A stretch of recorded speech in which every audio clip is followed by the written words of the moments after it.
ये अभी हमारे साथ युवा राजनीतिक विश्लेषक नितिन कुमार उर्फ सत्यम राय हैं और चुनावी गतिविधि के बीच हम इनसे जानना चाहेंगे कि इनके नज़र में चुनावी गतिविधि जो है वो क्या कुछ है और ये क्या सोचते हैं। नितिन जी, सबसे पहले सियासत पंचायत में आपका स्वागत है और आप बताएं कि क्या हालचाल है चुनाव का, क्या कुछ होगा बिहार में। सियासत पंचायत में बुलाने के लिए धन्यवाद। चुनाव का बिहार में हाल मेरे ओपिनियन में जैसे पहले था वैसे ही थोड़ा सा प्लस माइनस होके रह जाएगा। कोई खास बदलाव बिहार में नहीं आया चुनाव में। तो तेजस्वी जी मुख्यमंत्री बनेंगे या नीतीश कुमार या कोई और? मुख्यमंत्री तो इन्हीं दोनों में से कोई बनेगा, लेकिन ज़्यादा चांस नीतीश कुमार का है। क्यों? क्योंकि तेजस्वी में वो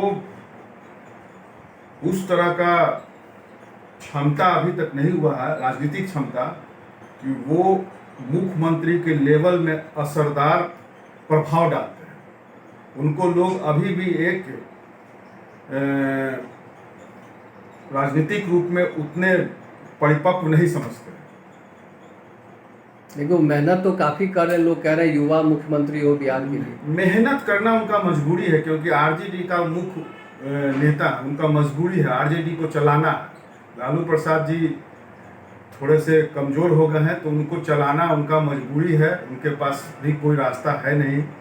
इसलिए जहाँ तक युवा और वृद्ध का सवाल है, बिहार में युवा वृद्ध ये सब कोई मायने नहीं रखता मुख्यमंत्री के लिए। यहाँ कोई भी मुख्यमंत्री बन सकता है, कोई अट्रैक्शन नहीं होता कि युवा हो या एजेड हो या कोई भी। इस बार चुनाव में जातिवाद का फैक्टर ज़्यादा काम करेगा या विकास का? विकास का फैक्टर कभी काम नहीं किया है बिहार में।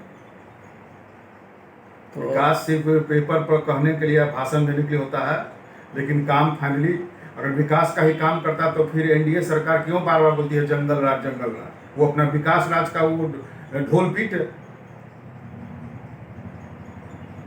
अच्छा, ये महागठबंधन में जो है लोग कह रहे हैं कि एकता नहीं है, सब इधर उधर बिखरे पड़े हैं, तो इसका भी असर चुनाव पर पड़ रहा है और आरजेडी या महागठबंधन के लोग सीरियसली चुनाव नहीं लड़ रहे हैं। क्या आप इस बात से सहमत हैं?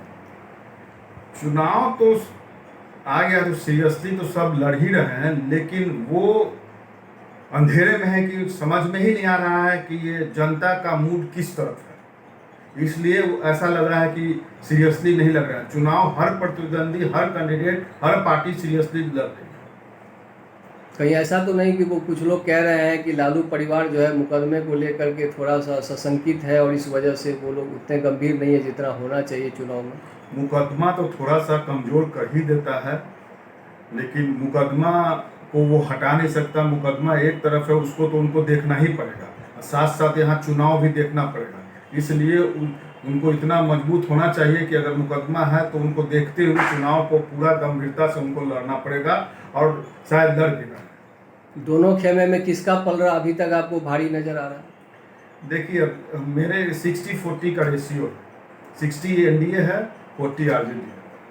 तो 60-40 का रेशियो है। सत्यम जी, नितिन कुमार जी का यही मानना है। अब हम लोग आगे देखते हैं क्या कुछ होता है। सियासत पंचायत के लिए बातचीत के लिए आपका बहुत धन्यवाद। आपका भी बहुत बहुत धन्यवाद।